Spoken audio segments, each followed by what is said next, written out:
तो इस वीडियो में हम उनके बारे में बात करने वाले हैं जिनका एसएससी जीडी में स्कोर नहीं बढ़ा, यानी कि 100 या 100 से कम या 110 या 105 के आसपास आ रहा है। तो इसके लिए क्या करें कि उनका स्कोर बढ़ जाए, यानी हमारा स्कोर बढ़ जाए। तो सबसे पहले आपको क्या करना होगा कि एक कॉपी बनानी होगी, कोई सी भी कॉपी, गंदी या सफ़ेद वाली एक कॉपी बनानी होगी। वो सिर्फ मॉक टेस्ट के लिए होगी, एक कॉपी सिर्फ मॉक टेस्ट के लिए। और इसे आप कई सेक्शन में बांट सकते हैं, हिंदी, जीके, मैथ, रीजनिंग के लिए अलग अलग करके बांट सकते हैं। उसके बाद आपको क्या करना है कि आप जैसे पढ़ाई कर रहे हैं 24 घंटे में आप अपना पढ़ाई करिए, चाहे जहाँ से कर रहे हैं, जैसे कर रहे हैं वो करते रहिए। लेकिन आपको इस पूरे 24 घंटे में केवल 1.5 घंटे आपको अलग से मॉक टेस्ट के लिए देना ही होगा।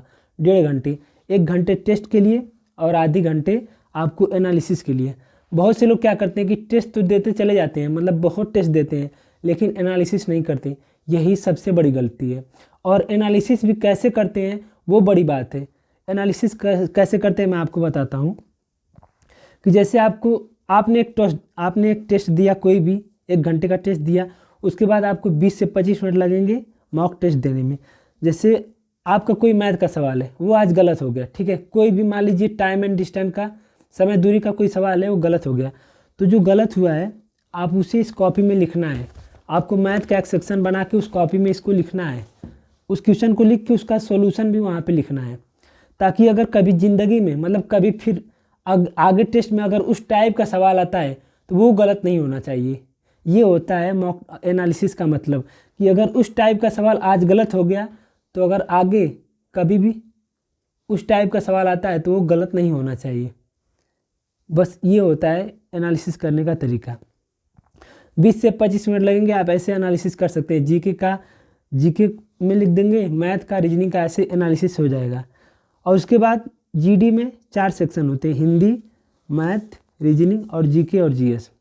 तो अब इसे कैसे तैयार करना है, जैसे हिंदी में क्या है, पर्यायवाची, विलोम, मुहावरा, वाक्यांशों के लिए एक शब्द और लोकोक्तियाँ, यही चारों ज़्यादा पूछते हैं और शुद्धि अशुद्धि पूछ देती है।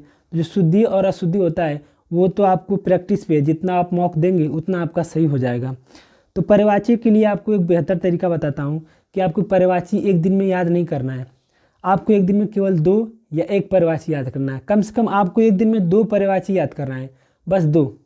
आप एक पर्यायवाची 2 लिख दिए, कॉपी पे, एक कागज़ पे लिख लीजिए, उसको अपने जेब में रख लीजिए या सामने दीवार पे या कहीं भी लिख के चिपका दीजिए। उसे दिन भर में जब मन करे तब एक बार पढ़ लीजिए, जब मन करे तब एक बार पढ़ लीजिए। मतलब 2 पर्यायवाची आपको एक दिन में कैसे भी याद करना है। 24 घंटे में आप उसे चाहो तो 24 बार देख सकते हो, सिर्फ 2 का पर्यायवाची। उसके बाद आपको डेली विलोम पढ़ना है किताब से, मुहावरा भी डेली पढ़ना है, वाक्यांशों के लिए शब्द भी आपको डेली पढ़ना है। यानी आप 1 से 1.5 घंटे में ये सारा चीज़ हिंदी का कवर कर लेंगे। उसके बाद मैथ में आप जैसे पढ़ें वैसे पढ़िए। टेस्ट में आपका जो कमज़ोर है, जो मान लीजिए समय और दूरी आपका एक गलत हो गया, तो आप समय और दूरी को रिवाइज कर लीजिए। और जो आप लिखे हैं, मतलब गलत, जो क्वेश्चन गलत हुआ है उसको आप जो इस कॉपी में लिखे हैं उसको आप रिवाइज़ करिए। हफ्ते में एक बार उसको रिवाइज़ कर लीजिए, इस कॉपी को, जिसमें जीके और मैथ और रीजनिंग सारा कुछ आपने लिखा होगा।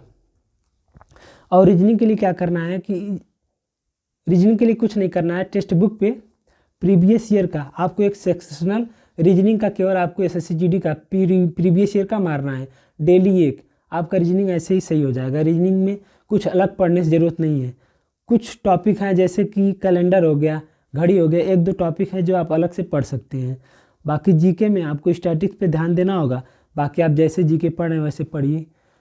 तो ओवरऑल कहने का मतलब ये है कि एसएससी जीडी में आपका सबसे बड़ा जो मेन रोल है वो मॉक टेस्ट है, और उससे भी बड़ा मेन रोल है उसे आप कैसे एनालिसिस कर रहे हैं।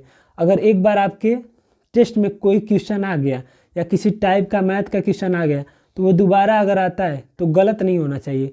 अगर गलत हो रहा है तो आप इसका मतलब अच्छे से एनालिसिस नहीं कर रहे हैं।